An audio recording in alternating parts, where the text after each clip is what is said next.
সাধারণত আমরা ডাক্তাররা যেভাবে লক্ষণ হিসেবে জিনিস হিসেবে থাকে, ফার্স্ট হিসাবে আমরা মানে FAST। ফার্স্ট মানে কি?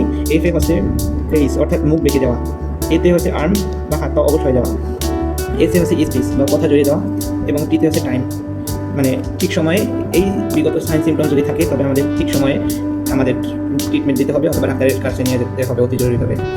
একে আমরা আরও দুটো সাইন সিমটমস হিসেবে পেতে পারি, যেমন বিতে ব্যালেন্স এবং ইতে আই অর্থাৎ ব্লারিং অফ আই, আপনি চোখে যদি ঝাপসা দেখেন। এখন মেডিকেলে আমরা গোল্ডেন আওয়ার নামে একটা টার্ম জানি। গোল্ডেন আওয়ারটা একটা গুরুত্বপূর্ণ একটা সময়, যে স্ট্রোকের পর নির্দিষ্ট একটি সময়সীমার মধ্যে রোগীকে যদি আমরা হসপিটালাইজ করতে পারি, চিকিৎসা শুরু করতে পারি, তবে তার আরোগ্য লাভ করার সম্ভাবনা অনেক বেড়ে যায়। এই সময়টাই হচ্ছে গোল্ডেন আওয়ার। সাধারণত আমরা 1 ঘন্টা এবং বিশেষ কিছু ক্ষেত্রে 4.5 ঘন্টা পর্যন্ত আমরা এই সময়টিকে চিনি।